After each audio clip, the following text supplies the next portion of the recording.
Hello. Right, in this video we're just going to look at a cool little feature that is quite good for sort of creating random patterns that you may want to then sort of record and chop up, or just have random stuff playing all the time. Sorry, just adjust my microphone. Right, bear with me on this one because it's the first time I've done this, so it may go horribly wrong. We'll see. So first, the easiest thing is let's just put in like a whole row of 16th notes. Okay, so as it's set normally like that, they're going to obviously always play all the time. Now what we can do is we can set the probability that it will play or not. So let's say we hold down that note. What we do is we turn this dial. Actually, I'll do it this way so you can see. So if we go anti-clockwise, we get it like as a percentage. So let's just put a few down quite low, and then hopefully you'll hear that these don't always play all the time.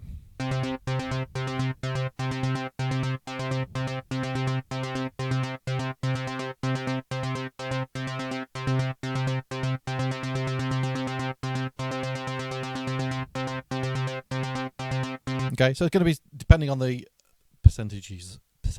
Sorry, you set them out. They're going to give you kind of a random sort of thing. So yeah, anti-clockwise is for turning this dial anti-clockwise for the probability that it will play, which is displayed, like I say, as a percentage, which goes from 0 to 100%. And clockwise is for iteration dependence, which I don't really quite understand, but anyway, that kind of shows you if you go like one of, I'm guessing that's like the chance of like, it's like odds in betting, like 2 out of 7 or whatever, which yeah, I stick with the percentages because I don't really understand that bit, but again, experiment with it. It's going to give you different random things.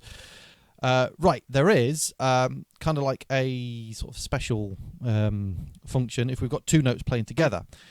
If these two notes, their probabilities add up to 100, so let's say that one is 60 and that one is 40, we'll get one of the notes playing. Either that one will play or either that one will play, rather than them being played together, if that makes sense. So that means at that point in that sequence we're going to get like a random note. It's going to either be that one or that one. We don't know which one it's going to be. So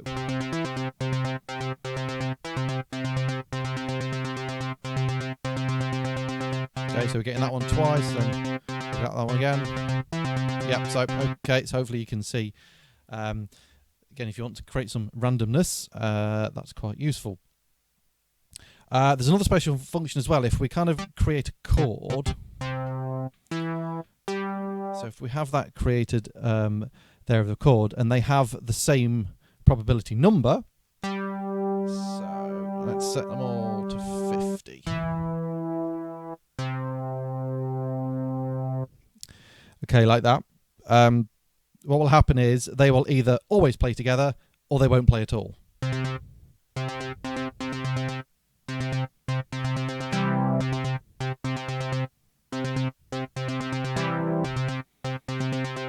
Okay, but you've got to make sure they don't add up to 100. Otherwise, what will happen is the thing I showed you a second ago, where one will play and not the other. So you've got to just be a bit careful with your maths on those things.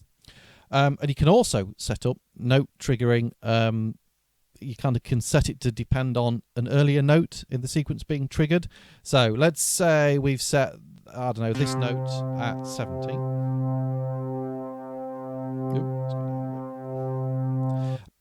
Okay, so we've set that to 70. If we now set, say, this note also at 70.